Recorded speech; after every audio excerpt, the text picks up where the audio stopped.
Buenas noches. Muchas gracias, doctor, por la invitación y por la presentación.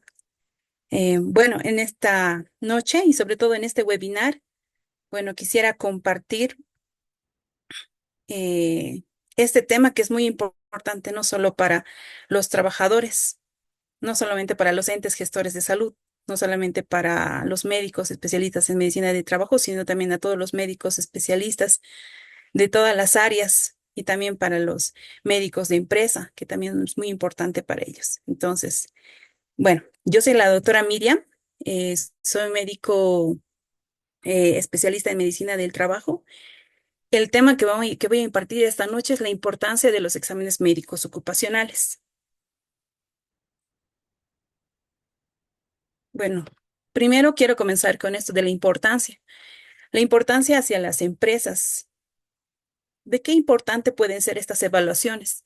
Las evaluaciones médicas ocupacionales nos permiten a las empresas cumplir con la normativa legal, reducir accidentes laborales, disminuir el ausentismo y optimizar la productividad al garantizar que cada trabajador esté apto para sus funciones específicas. Y la importancia para los trabajadores. Para los trabajadores, estas evaluaciones garantizan la detección temprana de enfermedades, protegen su salud, aseguran las condiciones laborales seguras y proporcionan un seguimiento médico continuo durante toda su vida laboral. ¿Ya? En una pequeña introducción, bueno, tenemos que saber más que todo para entender todo esto, lo que realizamos los médicos del trabajo, la evolución de de la enfermedad o en la historia natural de la enfermedad. Sabemos que se describe como un proceso patológico en el trabajador sin intervención médica. Entonces, ¿qué es lo que ocurre? Bueno, generalmente en una tríada inicial, el trabajador, el ambiente y el contaminante interactúan. Y en este periodo prepatogénico que existe, bueno, el trabajador está sano, ¿no? Pero interactúa con factores de riesgo psíquicos, físicos, químicos, biológicos, incluso ambientales. Entonces, ya hay una interacción. Y en esta interacción de este periodo prepatogénico tenemos la prevención primaria. Y como pueden ver a su lado derecho, el esquema de prevención primaria, bueno, en todo caso, medicina del trabajo y salud ocupacional entraría con prevención primaria en ese periodo prepatogénico con exámenes médicos preocupacionales, promoción de salud, haciendo capacitaciones a los trabajadores. Otra área que entra aquí es higiene y seguridad industrial, realizando inspecciones preventivas, monitoreo y, bueno, este matriz, ¿no? De identificación de peligros y evaluación de riesgos. Ahora, en otro periodo que avanza esto, en un periodo patogénico, donde ya se divide en una etapa subclínica y clínica. En la etapa subclínica, bueno, el trabajador no va a presentar síntomas, pero ya va a haber una alteración a nivel celular y tisular en esta etapa. Entonces, donde también intervenimos en el esquema de prevención. Y en una etapa clínica, bueno, ya el trabajador ya va a presentar los síntomas, signos de esta enfermedad. Entonces, ya se va a establecer como tal esta enfermedad. Y en esta etapa, bueno, existen, en este periodo patogénico, bueno, ya entramos con prevención secundaria, donde ya realizamos en las empresas controles periódicos de salud o en el trabajador, evaluación de puesto de trabajo. Y en una prevención terciaria, bueno, ya los trámites de seguro a largo plazo, ¿no? En este caso, el examen médico postocupacional, resumen clínico ocupacional para estos trámites, y de esta manera ingresaríamos con estas evaluaciones que son muy importantes para los tipos de prevención de la historia de la enfermedad. Bueno, las evaluaciones que vamos a ver en esta presentación, en esta disertación, el examen preocupacional, control periódico de salud ocupacional, examen postocupacional, evaluación de puesto de trabajo, evaluación de incapacidades. En este caso corresponde la evaluación de resumen clínico ocupacional. Entraremos al examen preocupacional. ¿Qué es el examen preocupacional? Es una evaluación que se realiza al trabajador antes de que ingrese al puesto de trabajo, ya sea en una empresa como liniero, lecturador o incluso a un ente gestor de salud, ya sea médico familiar, médico em, internista, médico de terapia intensiva. Entonces, ahí, al momento de ingresar, deberían de hacerse este examen preocupacional. ¿Qué es lo que determinamos con este examen? El estado de salud y sobre todo la aptitud. de este trabajador frente a su puesto del trabajo a cual postula. En una imagen a la derecha tenemos, bueno, aún sigue vigente este formulario preocupacional emitido por la gestora y ahí hacemos la evaluación, tenemos todos los datos del trabajador, desde todo acerca de la empresa, qué ocupación es la cual postula, que es muy importante que debemos de saber, a qué factores de riesgo está expuesto y todos los antecedentes. Y posteriormente signos vitales, la evaluación, llegar al diagnóstico y sobre todo llegar a la aptitud. ¿Ya? Entonces el objetivo de este examen preocupacional, establecer el estado de salud del trabajador al puesto de trabajo que está ingresando. ¿Ya? Determinar la aptitud para un puesto determinado. Verificar si presenta incapacidades adquiridas al ingreso de este nuevo puesto o de este puesto de trabajo al cual postula, ¿no? Detectar patologías agudas o crónicas. En este caso puede ser las crónicas de enfermedad renal, diabetes mellitus tipo 2, hipertensión arterial. También podemos detectar estas enfermedades. Y sobre todo, orientar al asegurado o al trabajador de acuerdo a los resultados obtenidos. Entonces, estos son los objetivos del examen preocupacional. Ahora, vámonos al marco legal. Según el reglamento del Código de Seguridad Social, en el artículo 117, se determina que todo empleador tiene la obligación de constatar su estado de salud mediante los exámenes médicos. En estos debe ver radiológicos, laboratoriales, para determinar bueno, el examen preocupacional. En este caso, en ese entonces se llamaba certificado de salud de ingreso. Ahora, en la Ley General de Higiene y Seguridad Ocupacional y Bienestar, en la 16998, en su artículo 24, igual, se exige a las empresas afiliadas el cumplimiento de la obligación que tiene de constatar el estado de salud de sus trabajadores a tiempo de su contratación. Es una función de la Caja Nacional de Salud actualmente, ¿no? Mediante exámenes médicos preocupacionales, exámenes clínicos, radiológicos, laboratoriales. Y en las funciones del empleador, en el artículo 41, bueno, determinar las condiciones de salud de los trabajadores a través de estos exámenes preocupacionales. Entonces, esta normativa, bueno, aún sigue vigente, ¿no?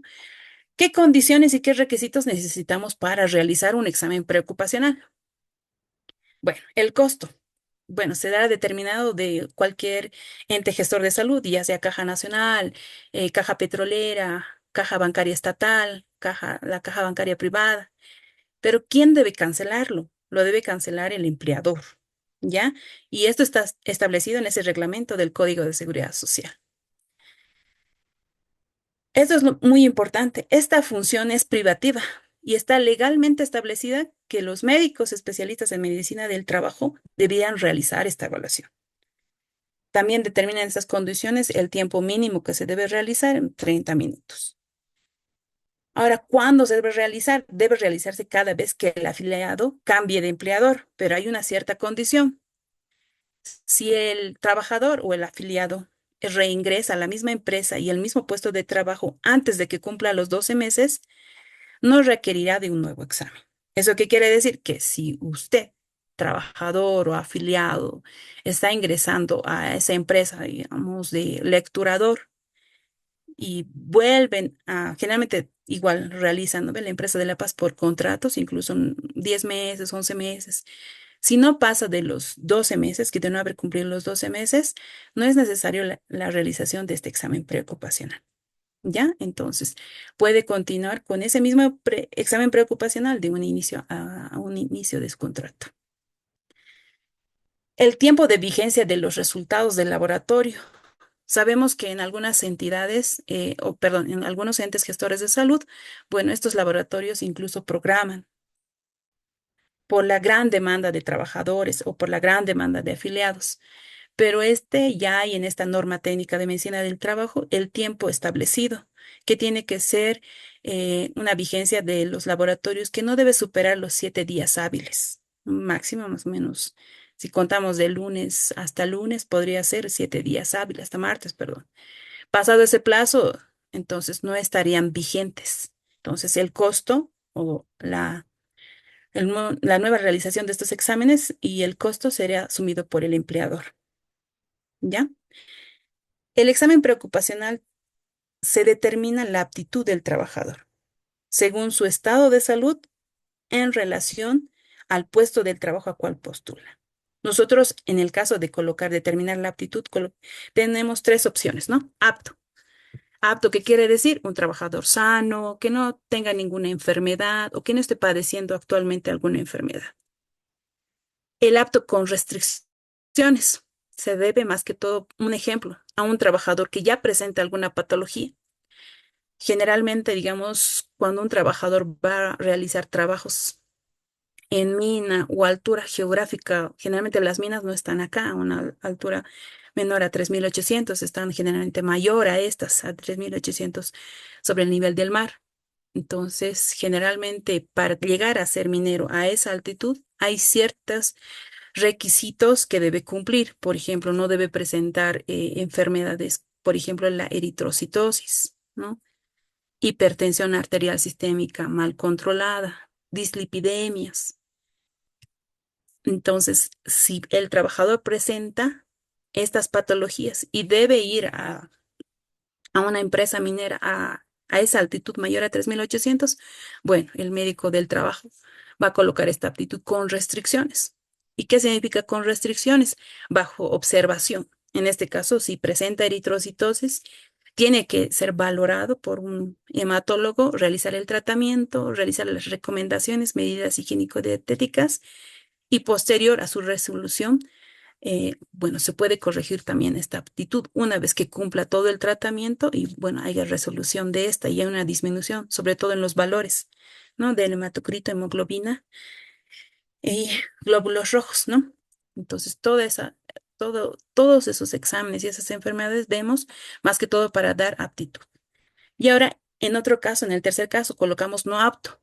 Generalmente en los trabajadores que ya presentan una patología, ya sea por secuelas, alguna enfermedad, un ejemplo, cáncer puede ser. También, sobre todo, más frecuentes son los accidentes, ¿no? Si el trabajador, en este caso, al momento de realizar el examen preocupacional justo sufre un accidente, entonces va a contar con una baja médica ya. Entonces, por esa razón, o si está, un ejemplo también claro sería que si está con baja médica o certificado de incapacidad temporal, entonces tiene que haber una resolución de ese accidente o de esa enfermedad por lo que le han dado la baja o el certificado médico de incapacidad temporal y posteriormente después de terminar su baja, tiene que volver o tiene que venir en realidad a hacer su evaluación preocupacional y así recién determinamos su aptitud. En otro ejemplo o en otro caso sería, digamos, un trabajador que por alguna razón o alguna secuela no puede realizar. Por ejemplo, si hay una amputación a nivel, bueno, de una extremidad inferior y justo este trabajador está postulando para hacer, bueno, en este caso de La Paz o en de un técnico liniero que tiene que subir a postes, entonces va a haber ciertas limitancias, ¿no? Entonces no estaría apto para este trabajo, si es que postulara este trabajo. Los exámenes complementarios que solicitamos para esta evaluación, bueno, se solicita más que todo el examen de laboratorio, hemograma, grupo sanguíneo, la glucemia, creatinina, examen general de orina, test de embarazo, si en el caso correspondiera. Radiografía PA de tórax cuando corresponda. Si en este caso la postulante estuviera embarazada, entonces le realizamos el test de embarazo, pero ya no se realiza la radiografía PA de tórax, ¿no?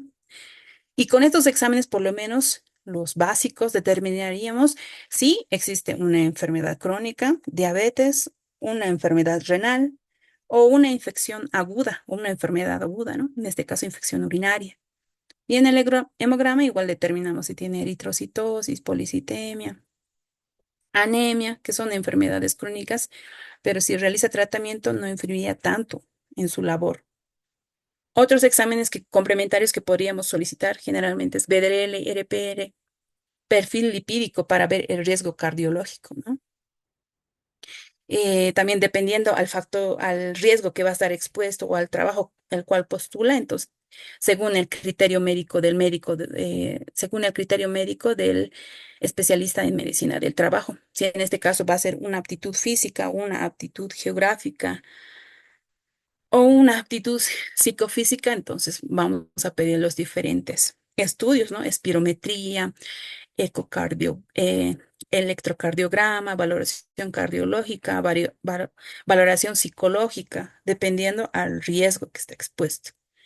Eso más que todo para determinar si está apto para ese trabajo. Pasamos a otra evaluación que realizamos, el control periódico de salud ocupacional.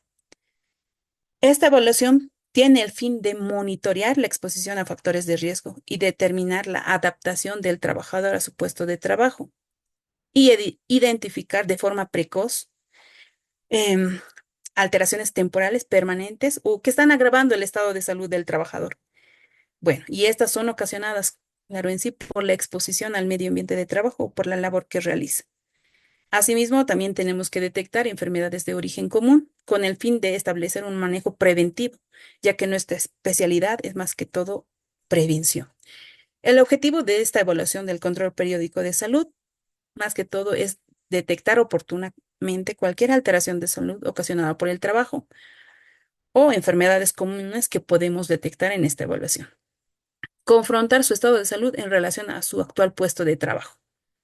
Si presenta alguna alteración de salud o alguna enfermedad, es posible que, a pesar que tenga esta enfermedad, puede continuar trabajando en este puesto. Entonces, es la pregunta y debemos de confrontar, ¿no? Identificar las patologías y lesiones crónicas que requieran. Y si las identificamos, bueno, hay que derivar seguros a largo plazo. Si identificamos cualquier patología, tenemos que transferir a otras especialidades, ya sea por patología aguda o crónica. Se debe informar o emitir recomendaciones tanto a las instituciones, al asegurado, al afiliado o al trabajador de acuerdo a los resultados obtenidos. Entonces, se emite un informe de este control periódico de salud, tanto individual como a las instituciones, un informe general. En el marco legal, en la Constitución Política del Estado, en el artículo 46 y 46, 45, 46, perdón, la persona tiene derecho al trabajo digno con seguridad industrial, higiene y salud ocupacional. Y en otra normativa, en el Código de Seguridad Social, en el artículo 22, los exámenes periódicos de salud referidos como catastro pulmonar, bueno, se realizaban en ese entonces, se denominaban así a los trabajos, a las empresas mineras que realizaban sobre todo. Y en otra normativa, la Ley General de Higiene y Seguridad Ocupacional, la 16998, en su artículo 24, entre las funciones de la Caja Nacional de Salud, efectuar exámenes médicos periódicos a objeto de controlar la adaptación del trabajador a su puesto ocupacional y detectar oportunamente los daños que ocasione su labor. ¿Ya? ¿Qué condiciones y requisitos necesitamos para el control periódico de salud? Lo primero y necesario, contar con la matriz hiper, la identificación de riesgos y evaluación, la identificación de peligros y evaluación de riesgos de la empresa o de la institución. Y esto está reglamentado en el artículo 22. Entonces, a mano derecha tenemos un ejemplo de un informe de este hiper para ver qué riesgos está presentando la empresa. Y de acuerdo a esto, vamos a ver la periodicidad del control periódico de salud y se va a determinar dependiendo a este tipo de riesgos que están expuestos los trabajadores, ¿ya? Y bueno, este control, y de igual manera como el preocupacional, es función privativa y legalmente establecida por los médicos especialistas en medicina del trabajo. ¿Qué exámenes de laboratorio, qué solicitudes vamos a pedir para este control periódico de salud? Igual, un examen básico laboratorial, hemograma, glicemia, creatinina, examen de orina, radiografía PA de tórax y otros estudios complementarios. Por ejemplo, si vamos a hacer un control periódico de salud en una empresa minera, entonces vamos a necesitar, dependiendo al puesto de trabajo en sí, ¿no? A los trabajadores, audiometrías, si en este caso es perforista, ayudante perforista, si está expuesto a polvo, en este caso igual los perforistas, espirometría, valoración incluso neumológica, Determinación del perfil lipídico, perfil hepático, test de vértigo, si realiza un trabajador, en este caso técnico liniero, trabajos en altura. Entonces, dependiendo del puesto de trabajo, se va a determinar qué exámenes vamos a solicitar para esta evaluación en este control periódico de salud. Como ya había mencionado, se realiza un informe individual que se deberá ser entregado a cada trabajador, una evaluación de un informe general, donde ya informemos los resultados obtenidos de ese control. También deberá incluir todas las acciones que el empleador deberá realizar para la corrección de aquellos factores de riesgo. Y por eso es muy importante el informe o pedir el hiper antes de realizar este control periódico de salud, ¿no? Otra evaluación es la evaluación de puesto de trabajo. Es una evaluación médico-técnica esta evaluación. Es muy importante ya que solo se realiza a aquellos trabajadores que sufren algún deterioro de su condición o como una consecuencia de alguna enfermedad o origen profesional, sobre todo accidentes, que es lo más frecuente que vemos, o enfermedades comunes o accidentes comunes también, la cual ya establecida esta enfermedad o este accidente impide que el trabajador desempeñe apropiadamente su trabajo o el oficio que desempeña, ¿no? Previamente. De este modo, esta evaluación también tiene objetivos: establecer de forma integral la aptitud frente al puesto de trabajo. ¿Ya? Recomendar la reubicación o cambio de puesto de trabajo, considerando las limitaciones o funciones del trabajo en relación al actual. En este caso, por ejemplo, generalmente los que sufren más accidentes son los trabajadores, los policías. Entonces, generalmente ellos vienen a solicitar evaluación de puesto de trabajo, ya que por algún accidente o por una contingencia al momento de los disturbios presentan lesiones, incluso fracturas. Entonces realizan esta evaluación de puesto de trabajo. ¿Por qué? Porque el tratamiento que va a realizar, la fisioterapia, la rehabilitación va a tomar tiempo. Entonces no puede volver actualmente como en este caso, si era un policía patrullero, no va a poder realizar. Tiene que subirse a la moto, ir, está dispuesta a ir a contingencias. Entonces, esas actividades no va a realizar si ha sufrido un accidente de trabajo.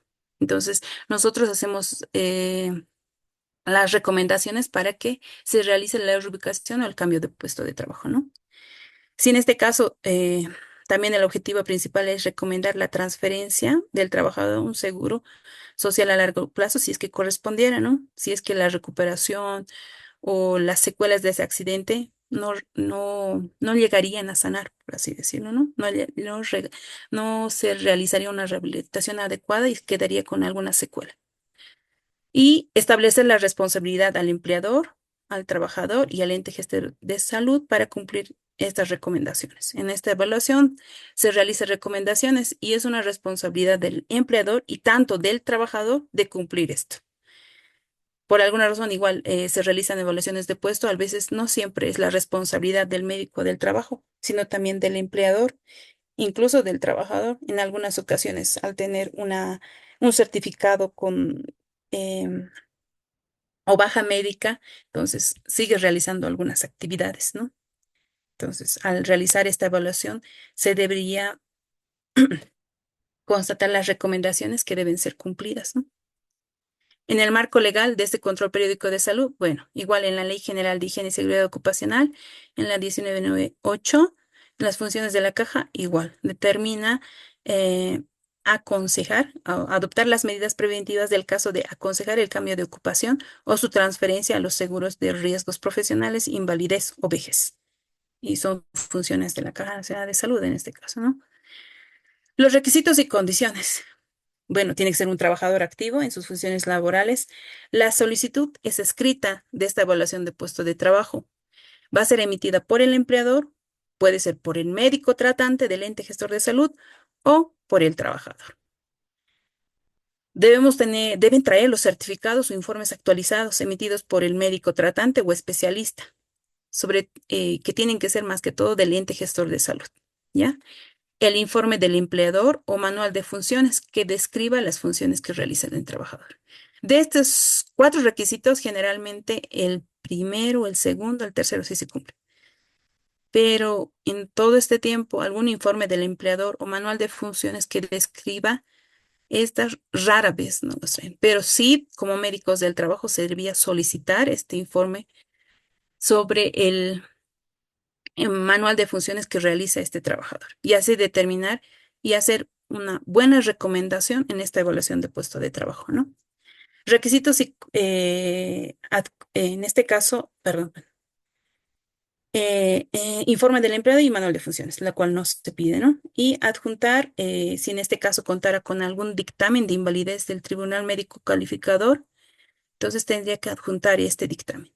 En el caso de que este dictamen superara o sea igual al 60%, no se debe realizar esta evaluación de puesto de trabajo. ¿Por qué? Porque según esta evaluación de este dictamen, bueno, el trabajador no estaría apto, ¿no? Es un 60% es como una invalidez total.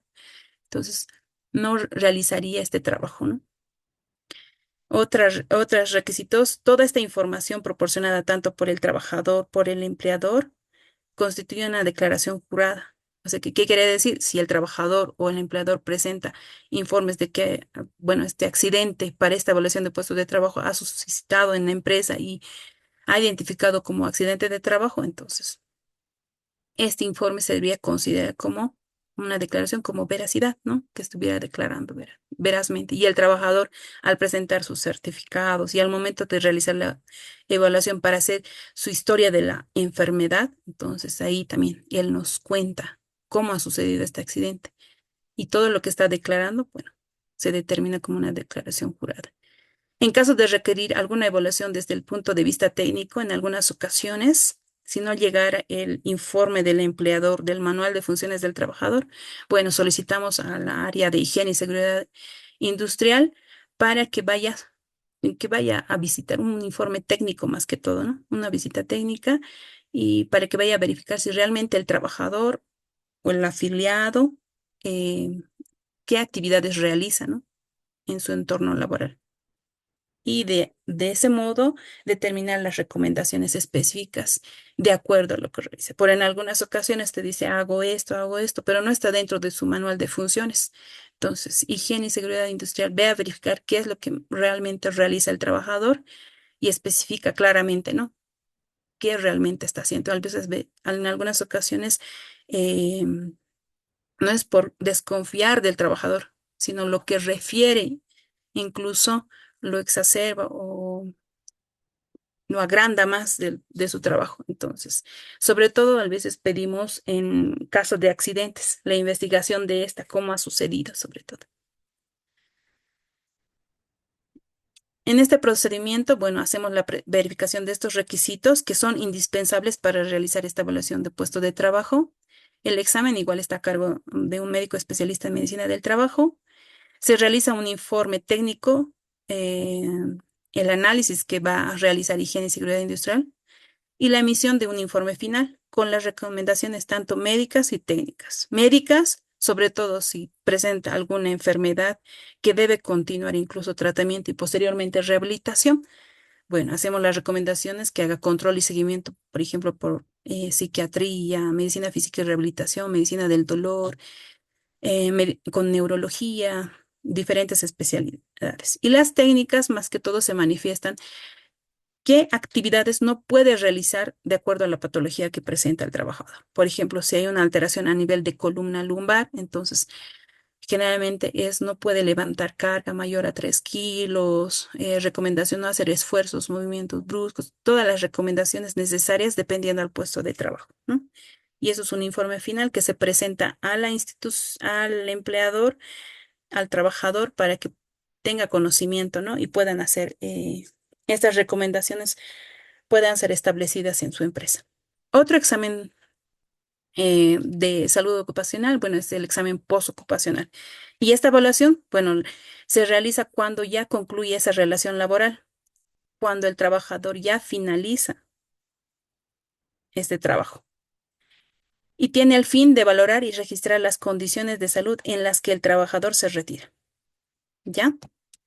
¿Y qué objetivos tiene? Determinar igual el estado de salud del trabajador, determinar si existe enfermedad profesional evidente, detectar secuelas de accidente de trabajo, incapacidades adquiridas durante el tiempo de empleo, orientar al asegurado de acuerdo a los resultados obtenidos y orientar al trabajador respecto a su transferencia si es que correspondiera al seguro a largo plazo, ¿no? Para que ya inicie su trámite de invalidez. En el marco legal, según el reglamento del Código de Seguridad Social, en su artículo 124, el empleador está en la obligación de hacer constatar el estado de salud del trabajador cuando se retire. Entonces, igual hay en el marco legal y la normativa que se debe cumplir esta evaluación. ¿Y qué condiciones necesitamos? De igual manera como en el examen preocupacional, el costo igual está determinado por el ente gestor de salud en el cual se vaya a realizar y este costo está cubierto por el empleador, según el reglamento. El examen postocupacional debe ser realizado por médico especialista en medicina del trabajo. De igual manera, como el preocupacional, como ya les había mencionado, el tiempo de vigencia de los laboratorios no debe superar 7 días hábiles. ¿Ya? Si en el caso sobrepasar este tiempo de 7 días hábiles, bueno, el costo será asumido por el empleador. Y el examen postocupacional debe realizarse dentro de los 60 días, en este periodo de cesantía que tiene en este caso el asegurado, el afiliado, posterior a su retiro. Y los requisitos. Es fundamental que traigan el formulario preocupacional, ¿ya? Porque ahí nosotros podemos determinar si las enfermedades o las incapacidades o las secuelas se han realizado durante todo el tiempo laboral durante ese periodo, ¿ya? En el formulario preocupacional va a decir qué patologías tenía, si ha entrado sano o ya tenía esta patología y a pesar de que ha realizado control periódico de salud, tal vez por esa razón ha sido su retiro. Si no contamos con ese formulario, en algunas ocasiones solo es lo que refiere el trabajador. Pero una vez que cuente este formulario, el trabajador al momento de hacer esta evaluación de examen postocupacional, entonces vamos a constatar que hay una enfermedad profesional, hay secuelas de accidente de trabajo o hay enfermedades crónicas que han ido agravando tales secuelas, digamos, que ha, que ha presentado durante todo ese tiempo que ha trabajado. El informe del empleador, sobre todo que describa los riesgos laborales a los cuales estuvo expuesto el trabajador y el récord de servicios. Cuánto tiempo, por ejemplo, estaba, en ese caso, de los mineros, sobre todo, ¿no? Cuánto tiempo era carrero, cuánto tiempo era bombero, cuánto tiempo era ayudante perforista, cuánto tiempo ha sido perforista y así determinar si tiene silicosis, si presenta una hipoacusia, si hay una eritrocitosis establecida, digamos, por secundaria, eritrocitosis secundaria a la altura. Entonces, todos esos informes son necesarios para poder determinar y decir que presenta una enfermedad profesional causada por el trabajo, ¿no? O una enfermedad relacionada al trabajo. Estos exámenes ocupacionales, también se puede recurrir a otros. Podemos pedir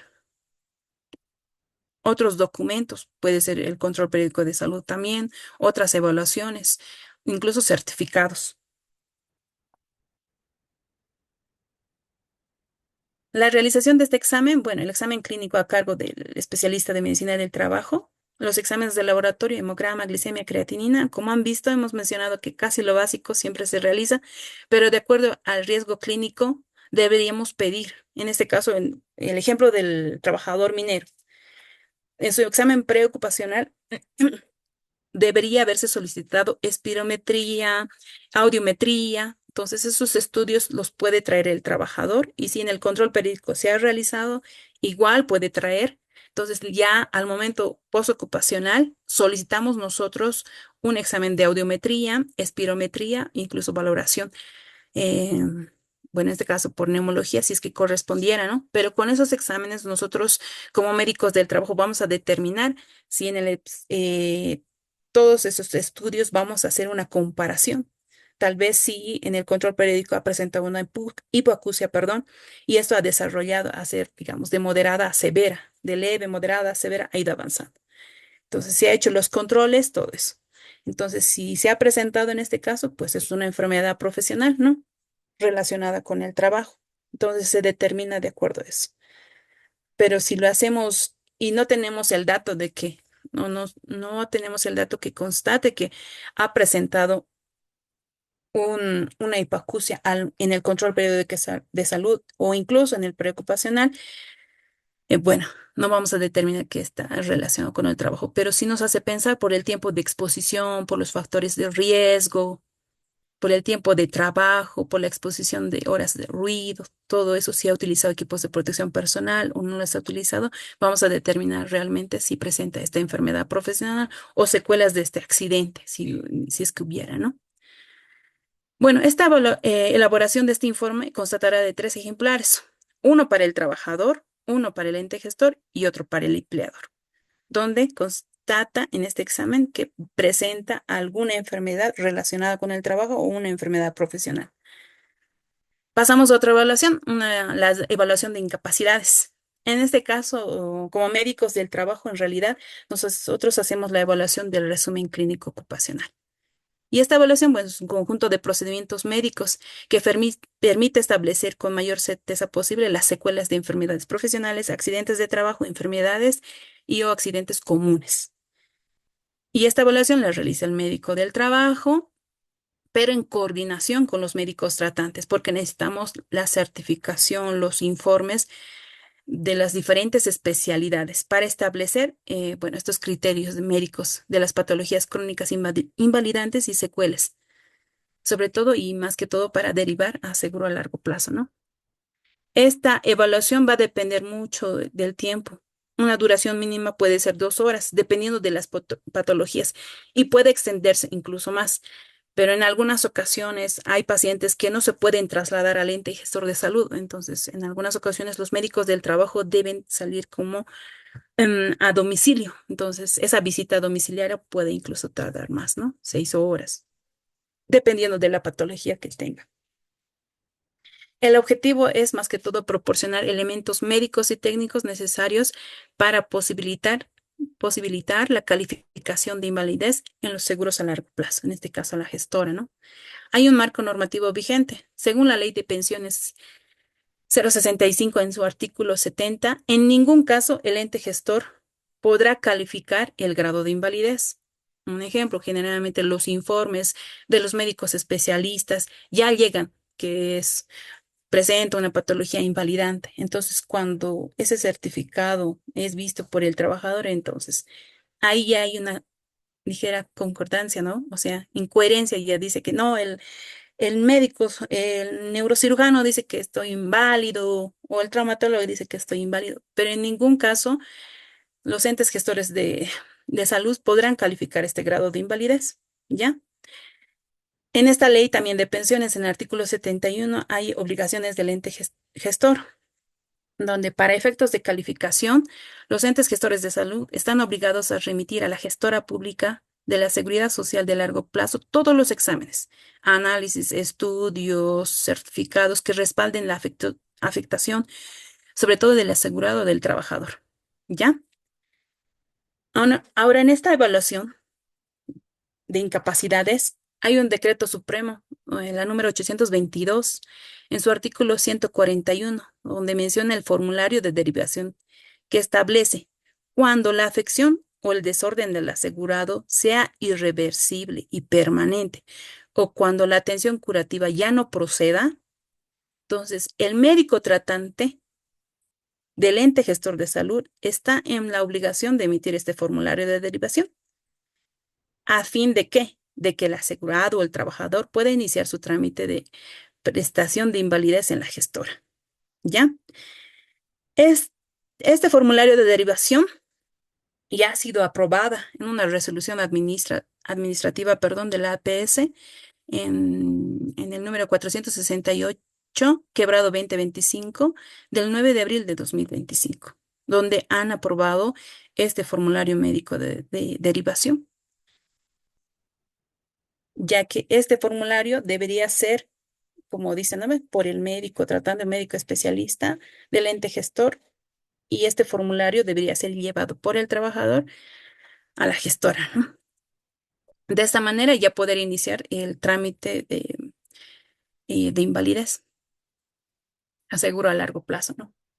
También hay un decreto reglamentario del número 24469 del artículo 22 de los entes gestores de salud, donde especifica la emisión del diagnóstico. Establece la restricción de emitir criterios de grado o causa y origen. Entonces, aquí igual en esta reglamentación está privatizando eso, ¿no? Esa restricción sobre todo. Y en el decreto supremo de 25174, donde se aprueba el manual de normas de evaluación y calificación del grado de invalidez en MANEGI, donde este manual es utilizado sobre todo para calificación de este grado y sobre todo utilizan los médicos calificadores, ¿no? Pero también es una guía importante para la evaluación que se realiza para este resumen clínico ocupacional, la cual realiza el médico del trabajo. La documentación básica en general, ¿no? Hay diferentes entes gestores que ya generalmente está establecido los diferentes documentos, pero más que todo los que necesitan es una copia del expediente clínico completo con todos los estudios complementarios, laboratorios que emite el ente gestor de salud, informes médicos originales de especialistas, documentos, identificación. Bueno, si en este caso el trabajador está afiliado, aún cumple su rol trabajador empleo, entonces necesitamos estos informes del ente gestor de salud. Eh, el documento de identificación del afiliado, el ADC, copias de formulario de denuncia de accidente de trabajo, importante si está recepcionado por el ente gestor de salud cuando corresponda. Y todo este procedimiento de evaluación, bueno, necesita una valoración integral del estado de salud del trabajador, sobre todo enfatizando las secuelas, sobre todo provenientes incluso por enfermedad profesional, accidente de trabajo, enfermedad o accidente común, revisión de este expediente clínico, solicitud incluso de interconsulta, si en este caso en la evaluación, mm, al momento de evaluar evidenciamos que hay una hipoacusia o una alteración a nivel del campo visual, entonces tenemos que hacer las solicitudes sobre todo para valoración por oftalmología, otorrino, dependiendo de lo que encontremos, ¿no? Y solicitud de exámenes complementarios que respalden este diagnóstico. La emisión de este resumen clínico ocupacional se tiene que remitir a la Seguridad Social a largo plazo, en este caso a la gestora. No sé si tienen alguna pregunta o alguna duda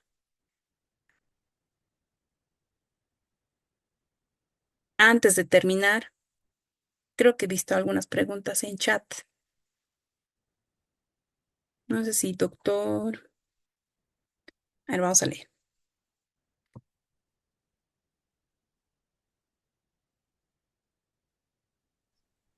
Buenas noches, doctora. Buenas noches. Quiero Adelante, por hacer favor. quiero hacer una consulta.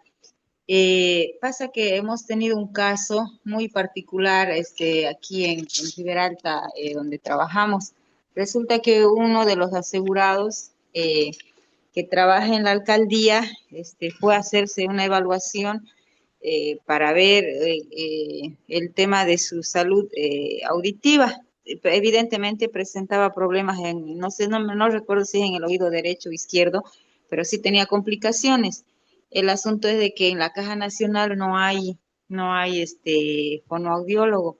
Entonces él fue de manera particular, ella remitió un informe, pero como todo tiene que ser a través de la caja, él fue a hacerse revisar y el medicina interna lo derivó directamente al hospital público, porque en anteriores meses había un especialista, un fonoaudiólogo trabajando allá, pero el paciente no fue al hospital de segundo nivel, al público, sino fue directamente al CINFA, que es primer nivel.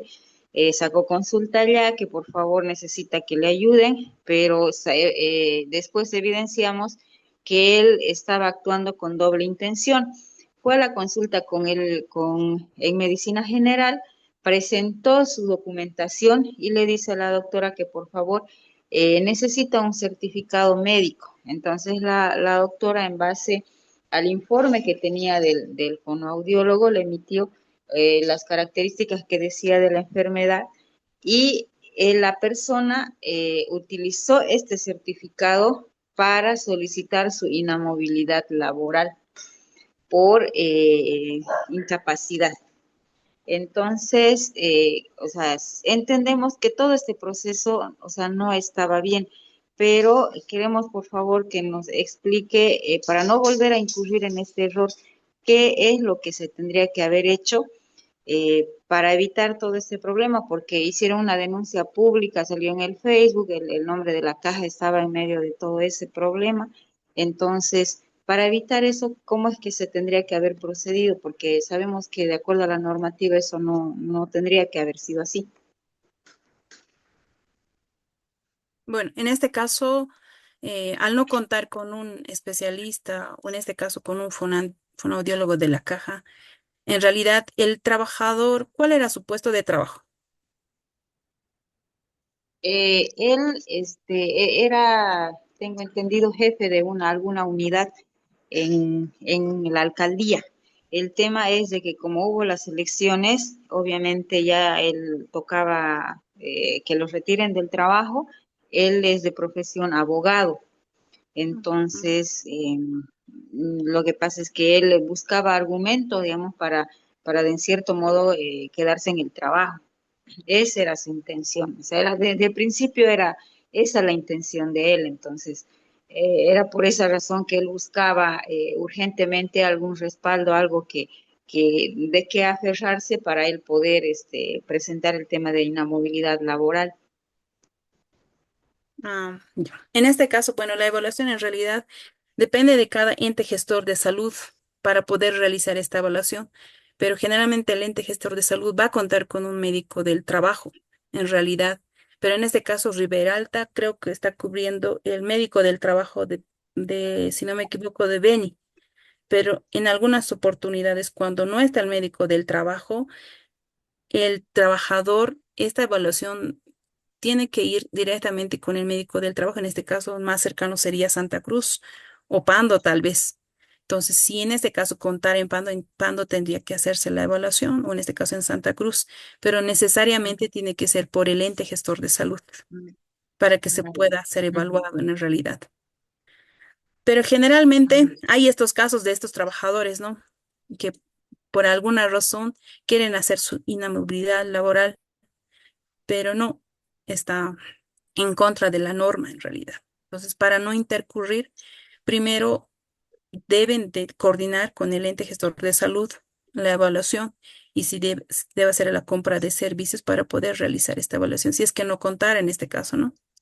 Incluso se puede recurrir, incluso si hay esta especialidad mm,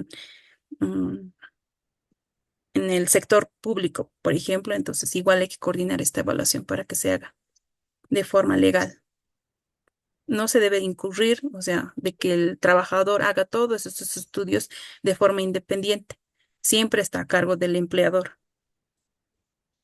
Y en este caso, Ya, doctora, muchísimas gracias. bueno, también, no sé, doctor, había algunas preguntas en chat. Sí, enseguida vamos a dar lectura, tal vez complementando un poco a su respuesta, si me permite. No nos Claro. olvidemos que la esencia de un ente gestor de salud es, la razón de ser es el trabajador. Y en cuanto a lo que se refiere, exámenes ocupacionales, valoraciones o tal vez servicios que tiene que hacer la compra, pues necesariamente cuando se trata de riesgos profesionales o de valoraciones médico-ocupacionales, es el ente gestor quien tiene que buscar la vía, ¿no? Como mencionaba, una limitante puede ser que no haya la disponibilidad de médico del trabajo en alguna determinada zona. Actualmente ya tenemos médico del trabajo en los 9 departamentos y presencia, por lo menos en la Caja Nacional, Caja Petrolera y Caja de la Banca Privada, más o menos estamos en ese orden, donde tiene que garantizarse la valoración por esta especialidad. En último caso, lo que se puede hacer es que este ente gestor puede hacer la compra de servicio a otro ente gestor o en su defecto hacer la compra para una atención particular. Pero ojo que esto tiene que ser a partir del ente gestor, ¿no? Es una prestación que el ente gestor debe garantizar. Muy bien. Permítame dar lectura a algunas consultas que hay en el chat, doctora. Dice, ¿un examen ocupacional debería tener un costo adicional? El examen preocupacional o si en este caso fuera preocupacional para determinar una aptitud, claro que sí, dependiendo al puesto de trabajo al cual postula. Generalmente hay un precio básico casi en la mayoría de los entes gestores de salud, pero dependiendo al criterio médico del especialista en medicina del trabajo, en este caso, digamos, si va a ser minero, deberíamos solicitar una audiometría, una espirometría y así determinar si presenta la patología antes de ingresar a este trabajo o realmente está sano, ¿no? Eso más que todo. Y eso va a depender mucho. En este caso, el costo adicional será de la espirometría, audiometría, test de vértigo, tal vez, dependiendo de la aptitud al puesto de trabajo. Es Permítame complementar un ocupacional, poco aquí. doctora. Eso, si me permite hacer, cuando se trata de examen pre y postocupacional, el costo tiene que ser cubierto por el empleador, ¿no es cierto? Como lo dijo la doctora. Pero al tratarse de un examen médico ocupacional, como el control periódico de salud ocupacional, y ojo aquí, que es una prestación que tiene que dar la caja, es una obligación de las cajas. Entonces, el control médico ocupacional o control periódico no tiene que tener ningún costo, no deroga ningún tipo de cobro o gasto, y mucho ojo con esto. Y me estoy permitiendo tal vez explicar esto porque desde ASUS hemos detectado que había algunos entes gestores que cobraban el control periódico, ¿no? Y esto obviamente ya lo hemos ido frenando, hemos ido haciendo los controles necesarios para que esta práctica deje de hacerse, porque el examen el examen ocupacional o control periódico, al ser una obligación de la caja, tiene que ser cubierto en su totalidad, ¿no? Exactamente, doctor.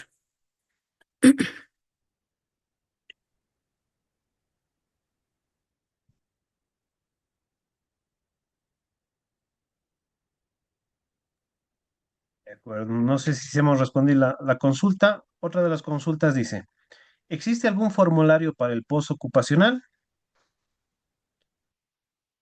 Bueno, un formulario como tal, como postocupacional, no hay. Hay diferentes entes gestores de salud, incluso el Instituto Nacional de Salud Ocupacional, donde cuenta con un certificado médico postocupacional, pero establecido como tal, no. O aprobado como tal, un formulario de examen postocupacional, aún no. Permítame tal vez actualizar en esto un poco, doctora. Le comento que durante diciembre hemos trabajado con los entes gestores una validación de la actualización del formulario preocupacional y una validación del formulario posocupacional. Vale decir que a la fecha sí existe un formulario posocupacional que está en la tramitación de su estandarización. Vale decir que en las siguientes días o siguientes semanas ya van a tener la circular específica para el formulario postocupacional. Imagino que esto va a ser homologado en algún punto por el INSO también, porque es un documento estandarizado ya en la Seguridad Social de corto plazo, ¿no? Y tenemos la mano levantada ahí de Alejandro Aira. Adelante, por favor. Bueno, Hola, buenas noches.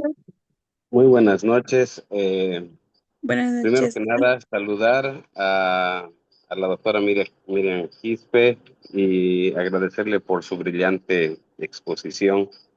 Bueno, yo tengo una duda en cuanto al pasar al paciente al seguro a largo plazo. Cuando un paciente se encuentra con una patología irreversible y que ya su tratamiento curativo no procede, eh, nosotros como ente gestor lo pasamos a largo plazo, ¿verdad? Pero si no cuenta con los aportes necesarios, este paciente queda como en el limbo. Se le emiten las bajas médicas, pero como no cuenta con los, con los requisitos necesarios para pasar a la gestora, entonces nosotros, como ente gestor, no lo podemos pasar, no lo recibe la gestora, pero se cumplen las 52 semanas de baja médica y se extienden otras 26 semanas más y ya no se sabe qué hacer con el paciente. ¿Cómo deberíamos actuar como ente gestor? ¿Le vamos a continuar dando bajas hasta el día de su muerte o qué hacemos? Esa es mi consulta, doc. Bueno, doctor, en este caso no se deberían extender las bajas en realidad, ¿no? Generalmente es prorrogable una vez, pero en este caso se debería derivar al seguro a largo plazo. Entonces aquí la gestora interviene y hay varias opciones. En este caso, tal vez la doctora Susan en la otra exposición que va a tener les va a aclarar muy bien este caso.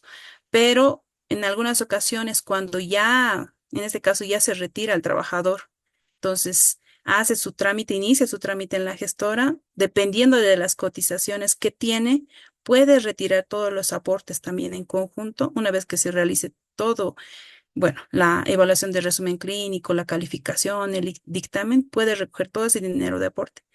Pero si en el caso faltara poco en el caso de sus aportes, digamos que no llega a las 60 cotizaciones, pero puede pagar un monto para alcanzar esas 60, o sea que no le falte mucho, ¿no? Digamos que ha trabajado 3 años y le falta 2 años para llegar a las cotizaciones. Entonces, todo ese monto lo puede depositar, ya iniciar el trámite de invalidez y poder recibir esta pensión. Pero la mayoría opta por retirar ese monto de aporte que no llega a tener una pensión de invalidez, doctor. De todas maneras, esto, bueno, tiene conocimiento la gestora. Entonces, en este caso, el ente gestor de salud, bueno, solo da las bajas hasta donde corresponde. No Si se me debería permite ampliar más de lo complementar, necesario.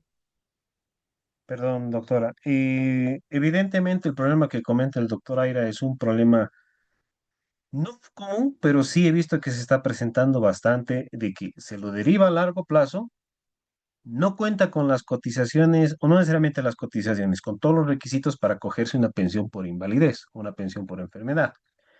En este caso, ¿qué caminos le quedan? Porque como corto plazo tampoco lo podemos dejar desprotegido, ¿no es cierto? Entonces, aquí la información y la negociación, pongámosle así, entre comillas, que tiene que haber entre el trabajador y el empleador, es para poder llegar a esta cobertura. Porque la 065 establece requisitos y alternativas, porque el requisito estándar dice 60 periodos cotizables. En caso de que no cumpla estos 60 periodos, tiene que cumplir al menos 30 desde el inicio de la enfermedad hasta la solicitud de pensión. O en el último caso, durante los 12 últimos meses consecutivos, pero justo falta un mes y no entra en cobertura por N situaciones. Existen mecanismos y alternativas donde el empleador puede aportar de manera adelantada por estos lapsos que no tendría aporte para que el trabajador tenga cobertura, ¿no? Entonces, existen algunas alternativas que, como bien decía, la gestora maneja bastante bien para que de una vez este paciente sí se acoja a largo plazo. Ahora, ¿qué es lo que sucede si realmente ni haciendo la adelantación de aportes del empleador alcanza, si es que es otra figura administrativa que no permite que se active este derecho? Una alternativa que da la gestora y la 065 lo establece es los retiros mínimos o el retiro de un total de un porcentaje de la cuantía que tiene el trabajador. Sin embargo, doctor, si tiene algún caso en específico para que podamos orientarlo un poco, pero existen alternativas para evitar incurrir en extender bajas médicas cuando ya no corresponden, para evitar que el empleador siga manteniendo un trabajador, digámoslo así, que no está siendo productivo y es un gasto, digamos así, para el empleador. Y existen alternativas administrativas que permiten que este trabajador ya se pueda acoger a largo plazo o tenga alguna alternativa como retiros mínimos, adelanto de aportes o tenga algún otro mecanismo, por ejemplo, para que su declaración de invalidez se haga efectiva, ¿no? Aprovechando, como bien decía, vamos a tener una exposición específica de lo que son el trámite de invalidez, cómo pasa del corto a largo plazo, y en esa sesión vamos a tener a alguien de la gestora también que tal vez nos va a poder aclarar un poco más sobre estos mecanismos y cómo poder resolver esto, ¿sí?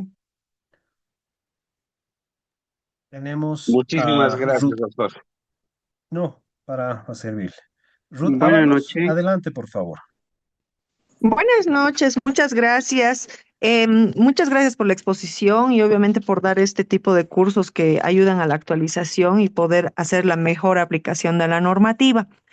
La consulta viene porque, bueno, específicamente a mi empresa nos vinieron a ofrecer un servicio de medicina del trabajo para realizar los exámenes. Nos dijeron que están registrados, que son médicos de una empresa que tiene o cuenta con médicos que se encuentran registrados como médicos del trabajo ante el Ministerio de Trabajo y que cuentan con la validez.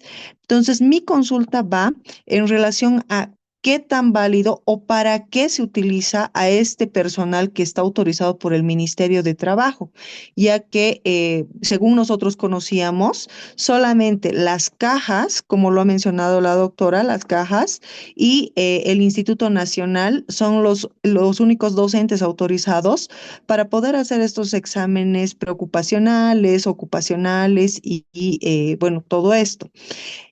La segunda consulta sería en relación a justamente lo que había dicho en el tema de los exámenes ocupacionales periódicos, que dijo que la caja o los entes gestores se tienen que hacer cargo de esto.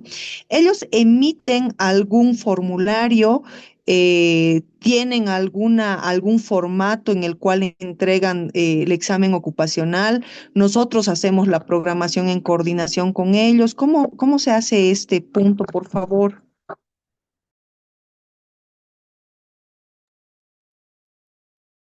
Bueno, buenas noches. Según la normativa técnica de medicina del trabajo, el único y vigente que puede realizar estas evaluaciones médico-ocupacionales, bueno, es un especialista médico del trabajo, las cuales igual están casi en la mayoría de los entes gestores de salud, como mencionaba el doctor Céspedes, igual se encuentran en el INSO. Y generalmente estos que están avalados por el Ministerio de Salud, según menciona usted, bueno, no estarían, a lo que yo tengo entendido y tengo conocimiento, no sé si el doctor Céspedes tal vez sabe que algún médico del trabajo estuviera trabajando en el Ministerio de Salud, pero hay Eh, una lista actualizada incluso, ¿no? De sí. médicos del trabajo. Ya. Eh, Acotando a eso, ¿no? Y disculpen la intromisión, pero son temas que realmente incluso como ASUS lo hemos visto. Como menciona Ruth, existen empresas que actualmente trabajan con médicos que cuentan con el registro en el Ministerio de Trabajo, con el carnet CISO de Seguridad y Salud Ocupacional. Ojo, que este carnet CISO permite tanto a médicos como ingenieros a trabajar en empresas como por ejemplo para sellar o iniciar trámites para los programas de gestión de seguridad y salud en el trabajo. Pero ojo, este carnet CISO es para actividades específicas del Ministerio de Trabajo. Cuando se trata de la vigilancia de la salud ocupacional, de la medicina del trabajo, tiene que ser necesariamente bajo el sello o bajo la ejecución de un médico especialista en medicina del trabajo reconocido por la Sociedad Boliviana de Medicina del Trabajo. Existe una lista actualmente publicada que son 67 a 69 especialistas a nivel nacional.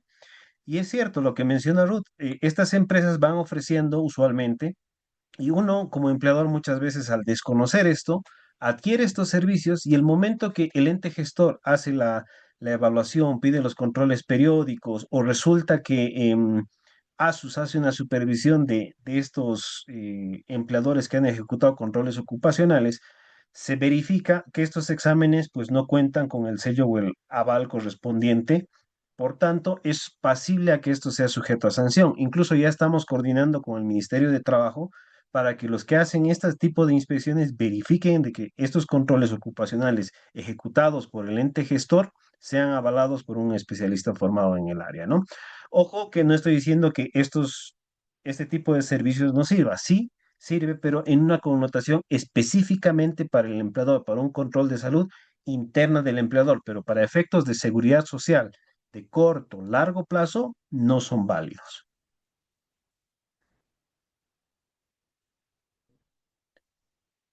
Perfecto. Continuamos tal vez con las preguntas. Fabiola Colodro dice, si el trabajador no hace el examen postocupacional, ¿qué hace la empresa? ¿Cuál es su respaldo? ¿O solo que ha pagado? Me imagino que pregunta si el respaldo único es el pago que se hace. Justamente, muy buenas noches, agradecida por la capacitación tan interesante. Bueno, sí, Nosotros, por ejemplo, antes hacíamos exámenes postocupacionales y le dábamos un tiempo al trabajador para que él pueda realizar esos exámenes postocupacionales. Muchos de ellos, no lo hacían y eso se quedaba así como que en la nada, digamos, el pago. Antes nos permitían que había otro trabajador que se estaba yendo y procedíamos a realizar la, el cambio, ¿no? de nombre, digamos, del examen postocupacional para la persona que se estaba yendo en ese momento. Luego se cambió esto y nos dijeron de que la constatación de que habíamos pagado el preocupacional era la factura y que con eso, digamos, nosotros presentamos nuestro respaldo, ya si el trabajador hacía o no, ya era el problema de él, digamos, ¿no? Entonces, como que eh, yo le hablo de una empresa, que una empresa donde hay una relativa movilidad y también la pregunta iba asociada a que el trabajador eh, ha estado en funciones 2 meses o 3 meses, le hablo de un trabajo de escritorio y nos decían en una capacitación de que no importaba, digamos, si hubiera hasta un mes, 2 meses, 3 meses, se requería hacer igual el pago del examen postocupacional.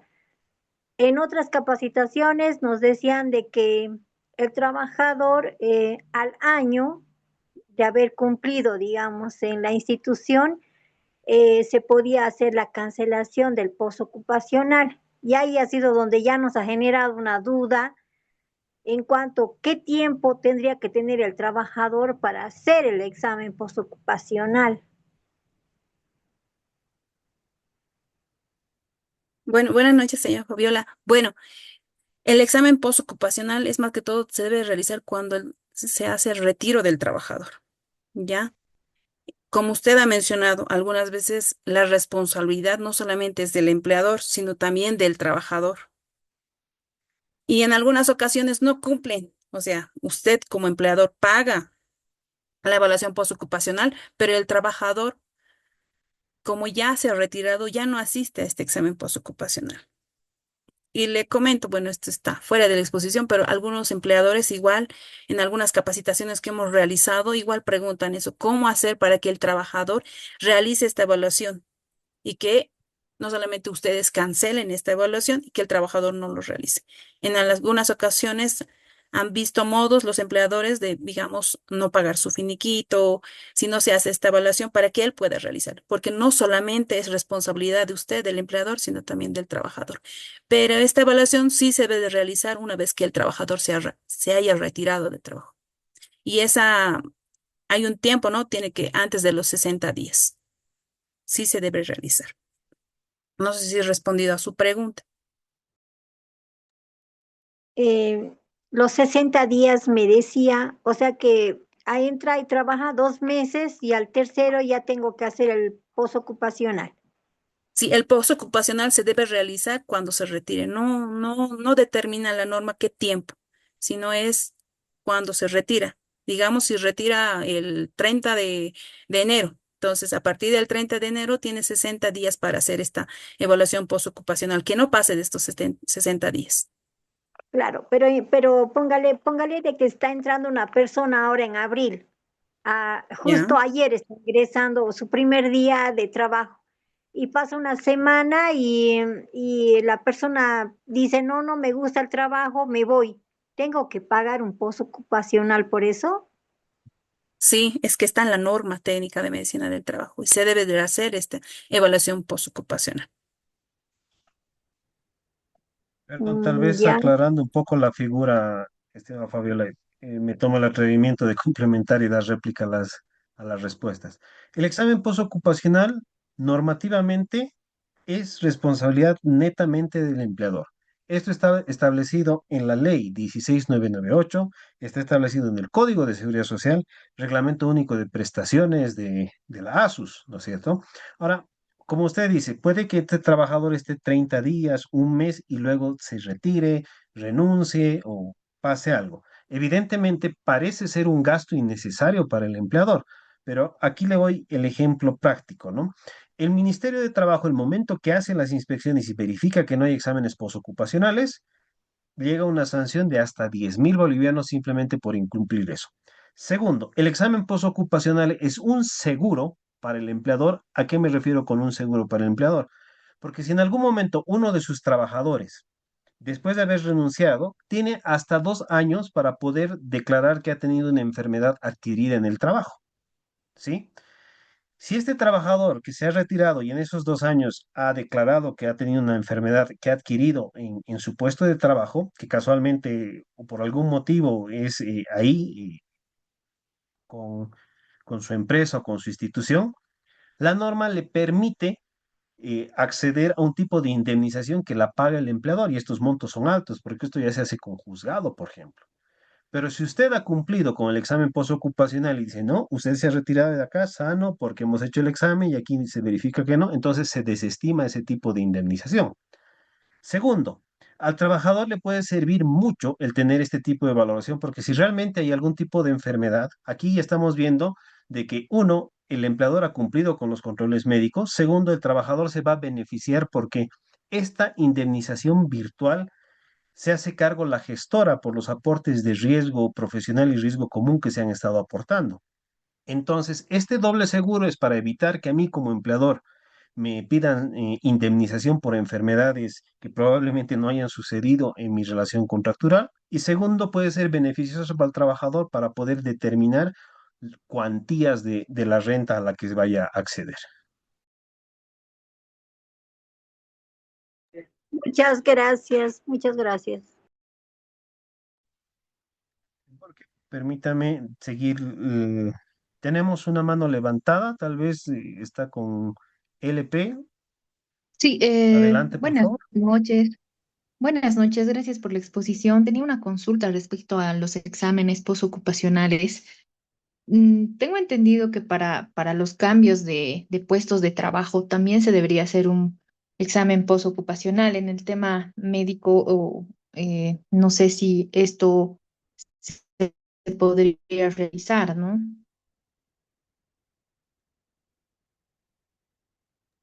Buenas noches. Respondiendo a su pregunta, sí, digamos que el trabajador ha- se ha sido evaluado para un puesto de trabajo, se ha hecho el preocupacional, pero si los vuelven a contratar o si vuelve o si cambia de puesto de trabajo, entonces se hace el postocupacional y vuelve a hacer el preocupacional para ese puesto de trabajo.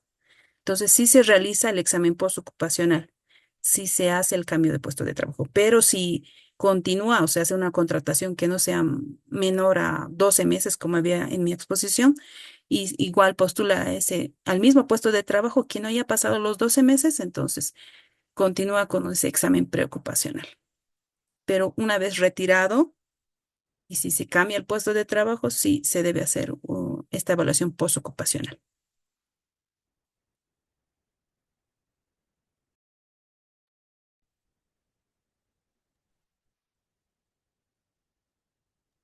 Muchas gracias por la aclaración. Y otra pregunta adicional respecto a estos exámenes ocupacionales, por ejemplo, en empresas mineras que están contando, que están expuestos a lo que es el plomo, algunos minerales o concentrados, partículas pequeñas. Estos exámenes especializados, o sea, ¿es posible realizarlos en los exámenes ocupacionales? ¿Cubre la caja o se tendría que hacer algún examen adicional a esto? ¿Tendría que haber un cobro adicional? Bueno, en el caso del control periódico de salud, como ya habíamos explicado, incluso el doctor se había aclarado, estos gastos corren por el ente gestor de salud, en este caso por la Caja Nacional de Salud.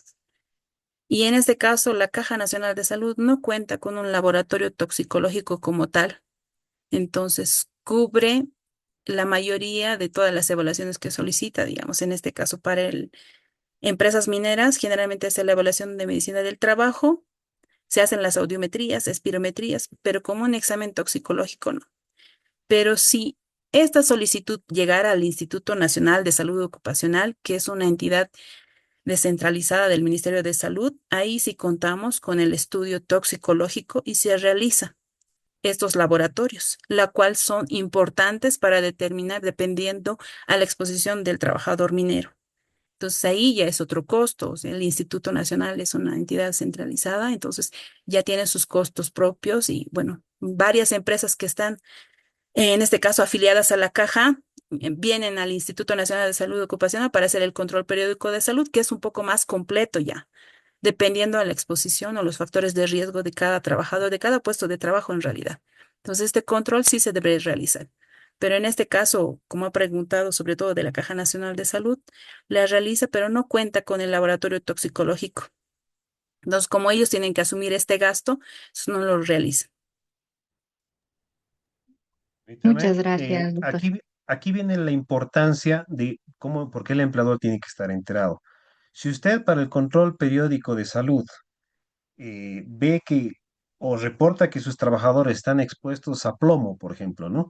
Que es un metal pesado, la Caja Nacional tiene que asumir este costo por si acaso, ¿no? Es decir, tiene que hacer la compra de servicio, en este caso puede ser al INSO, para que se determine esto, porque, y reitero, el control periódico ocupacional es responsabilidad de la caja y todos estos gastos derogados tiene que cubrir la caja. Entiendo que en la rutina solo cubre exámenes básicos, radiografía, espirometría, audiometría, pero si existe algún otro tipo de examen complementario para realizar porque el riesgo en sus trabajadores lo amerita, se me ocurre ahorita, ¿no? Una radiografía de columna, por ejemplo, o tal vez un examen de tiroides porque están expuestos a radiaciones, la Caja Nacional está en la obligación de realizarlo o hacer la compra de servicios para que esto se ejecute.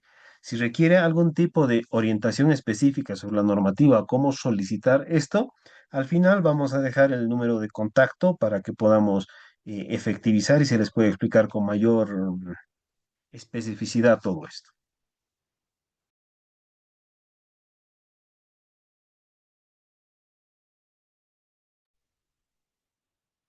Bien, vamos a seguir ya leyendo las preguntas. Nati Heredia Lozano, adelante, por favor. Buenas noches. Buenas noches, doctor. Una consulta. Quería saber si es posible exigir la realización de exámenes complementarios según el riesgo laboral durante los exámenes periódicos anuales, pese a las limitaciones del ente gestor. Pasa que muchas veces la Caja Nacional en los exámenes periódicos indica que no tiene insumos o no tiene reactivos y solamente manda a hacer los laboratorios o exámenes de gabinete a las personas que tienen dolencias mayores. Quería saber cómo nosotros podemos, como empleadores, responder a estos, mediante una carta, mediante ustedes, de qué manera podemos nosotros exigir de que se realice todos los exámenes complementarios solicitados con riesgo al personal. De acuerdo.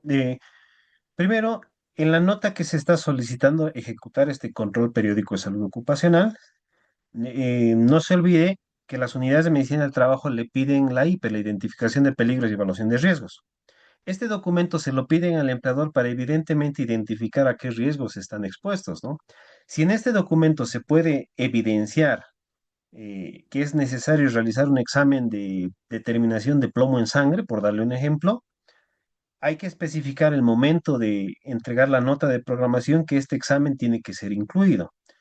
Ahora entiendo que la caja de manera estándar realiza exámenes básicos, radiografías específicas, pero es obligación de la caja. Hay que notificarlo mediante nota, ¿no? De señor administrador regional, señor responsable de medicina del trabajo. Se ha realizado la programación, hemos entregado la hiper, en la cual el riesgo de plomo es evidente en este tipo de trabajadores, por lo cual requiero que se haga este tipo de control. De esta manera, ya los encargados de ejecutar van a gestionar tal vez la toma de muestras, la compra de servicio para que esto se ejecute.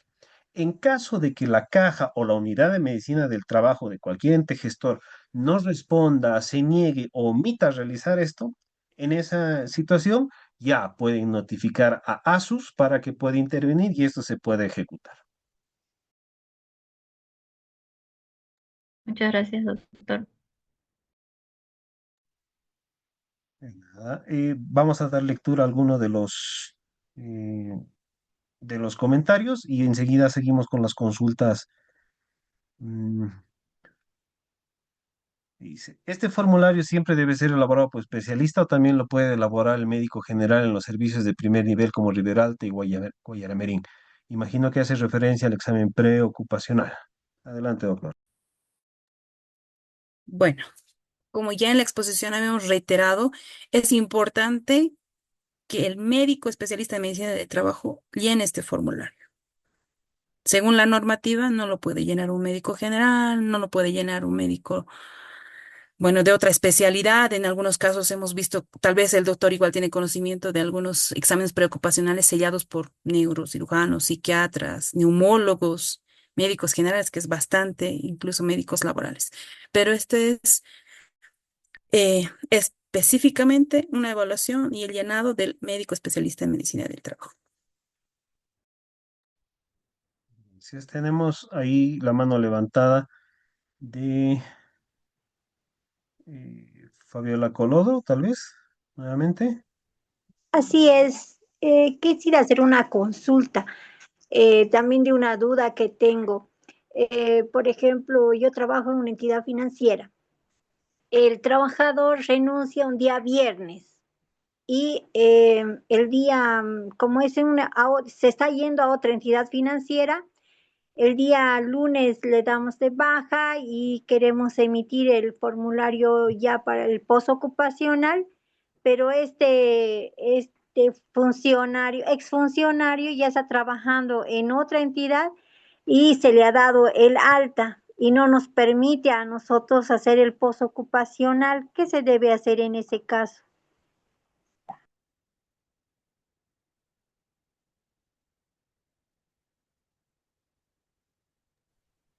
Bien, y es frecuente estos cambios, ¿no es cierto? Permítame responder, doctora, porque creo que es un tema netamente de cajas, ¿no? Em, ¿Qué se debería hacer en este caso? Ya le he dado de baja al trabajador y resulta que el lunes ya está incorporado en alguna otra empresa, ¿no? O alguna otra institución. Aquí viene la recomendación. El examen postocupacional tiene que ser notificado el mismo día que se está desvinculando al trabajador, ¿de acuerdo? Segundo, los entes gestores tienen la obligación de verificar el momento de ser el preocupacional de que este trabajador, cuál ha sido su último trabajo y si se ha realizado este examen postocupacional, porque de aquí parten muchos derechos que a largo plazo van a ir, ¿no es cierto? Como las cuantías de pensiones de invalidez, enfermedad, jubilación, el tema de determinar riesgos, ¿no es cierto? Ahora, el examen postocupacional, y aclaro aquí, no es una prestación de la seguridad social, es decir, no es una atribución específica y fija de las cajas. Entonces, este examen postocupacional, si bien no lo va a permitir hacer en la caja que ha estado afiliado porque ya está con otra relación laboral y está afiliado a otra caja, el examen postocupacional lo puede realizar en el INSO, lo puede realizar de manera particular con un médico especialista en medicina del trabajo, insisto, para que usted tenga el descargo suficiente ante cualquier eventualidad, ¿no? Ahora, ¿cuál es la figura que es más frecuente? Que se paga el examen postocupacional y resulta que el trabajador jamás se presenta o jamás va. Esto también es un medio de descargo para decir, yo he cumplido como empleador, pero el trabajador es quien no ha asistido. Incluso en estas figuras se puede hacer devolver el costo derogado del empleador de parte del trabajador al empleador, ¿no es cierto? Entonces, esta figura es la que debería manejarse. Doctor, perdón, y en el caso, por ejemplo, de que como ya se ha hecho el preocupacional en otra entidad, en la mía no puede servir este preocupacional como un postocupacional mío. Porque tienen diferentes objetivos. El preocupacional determina la aptitud físico-mental para ejercer un cargo. El postocupacional determina si su trabajo le ha causado alguna enfermedad física o mental al trabajador. Es decir, en una me está evaluando la afectación y en otra me está evaluando qué tan capaz física y mentalmente estoy para desempeñar algo, ¿no? Entonces son dos objetivos diferentes. Muchas gracias. Vamos a avanzar un poco con las preguntas que tenemos. Dice, los estudios actualizados significan una gran inversión de recursos para el ente gestor. ¿Qué alternativas sugieren como ASUS? Bueno, creo que la pregunta igual va va para mí, si me permite. Los exámenes ocupacionales y actualizados, ya sea en controles periódicos o tal vez en trámites de invalidez, no se olviden que son obligaciones del ente gestor. El ente gestor se debe al trabajador activo. Por tanto, estos recursos deben ser erogados para tratar y atender estas situaciones. No porque me salga más caro el comprar servicios para determinar plomo en sangre, no lo voy a hacer porque me sale más barato solo hacerle un control periódico, no. Ahí se está vulnerando totalmente la esencia de lo que es la seguridad social como tal. ¿Qué estrategias o alternativas puedo sugerir desde el punto de vista de ASUS? Pues empezar a trabajar en la medicina preventiva y promoción en salud ocupacional. Si estos controles que ha ido describiendo la doctora Quispe del preocupacional, control periódico, se hicieran regularmente por parte de los empleadores, pues créame que la realidad de la seguridad social sería totalmente distinta a lo que es actualmente, ¿no? Permítame leer un par de preguntas más antes de realizar la clausura. Doctora, dicen, buenas noches, ¿cuál es la calificación de gran invalidez? Y en caso de llegar a la misma, ¿se puede seguir trabajando? De todas maneras, esta pregunta la va a responder la doctora Susan muy bien, pero en esta ocasión, si algún trabajador ya tuviera una invalidez total, en este caso ya tenemos este conocimiento en los médicos del trabajo que es un 60%, pero gran invalidez ya es como un 80%. Quiere decir que tiene alguna secuela que no puede realizar ninguna actividad. En este caso, bueno, no estaría apto para ninguna actividad en realidad si es que calificara una gran invalidez. Gracias. Una de las últimas consultas también dice, ¿hay algún plazo para realizar la evaluación del puesto de trabajo si se trata de una enfermedad crónica?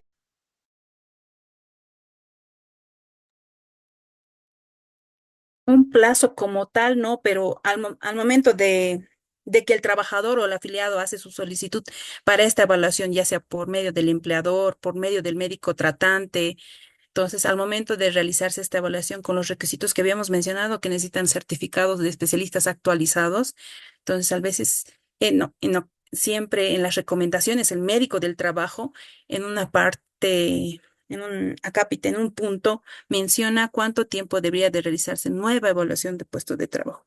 Algunas veces, dependiendo de la patología con la que se está evaluando, con lo que se está afrontando el puesto de trabajo, pues a veces mencionamos o informamos que debe realizarse nueva evaluación de puesto de trabajo después de 6 meses, un año incluso, para que vuelva a hacerse la otra evaluación de puesto de trabajo y ver si ha cumplido con el tratamiento, rehabilitación, porque esas son las recomendaciones médico-técnicas que realizamos al trabajador.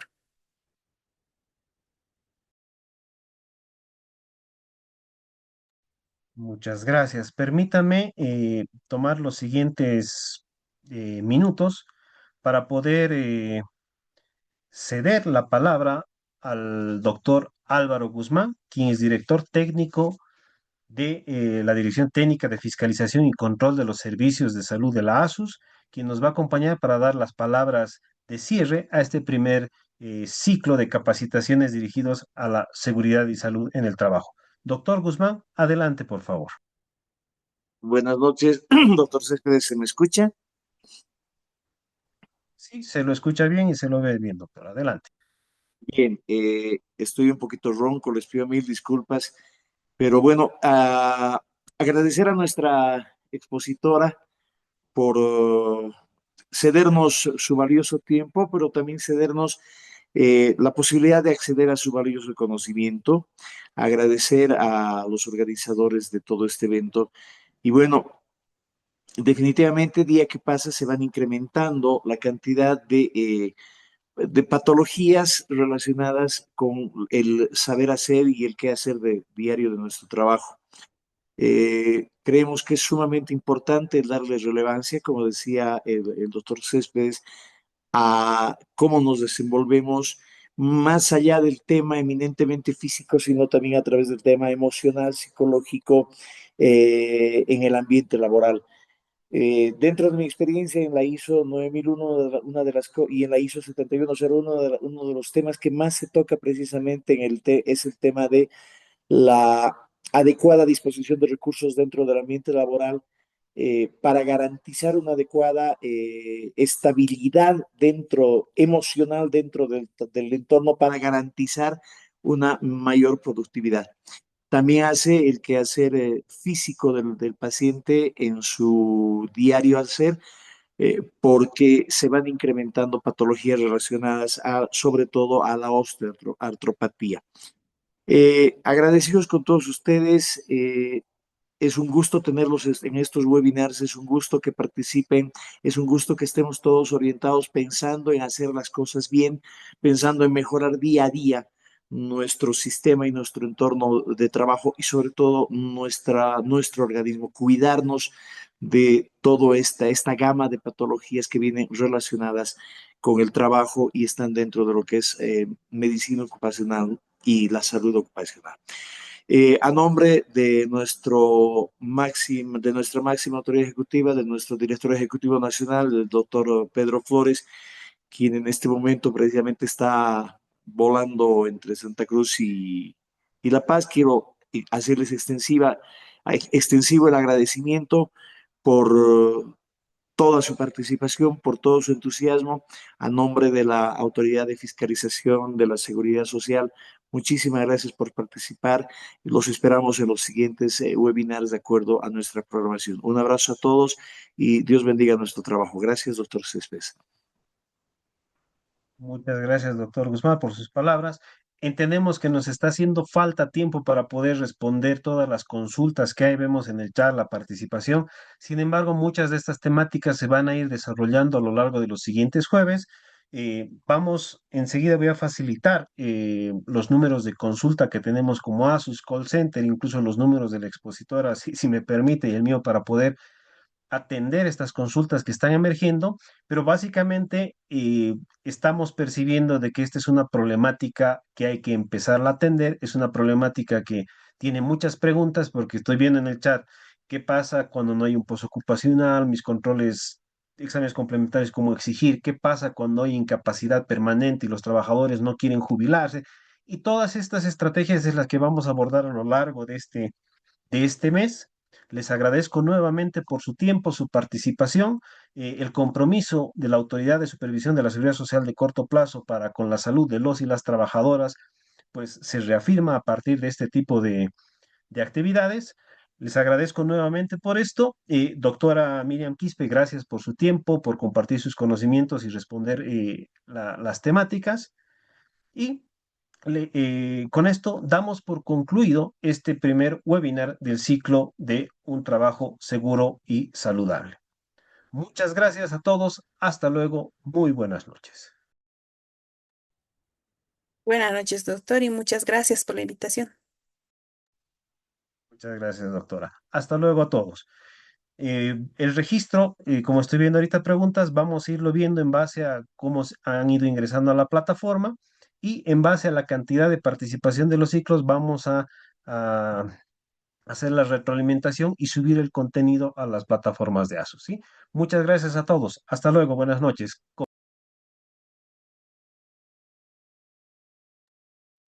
Hasta luego, buenas noches.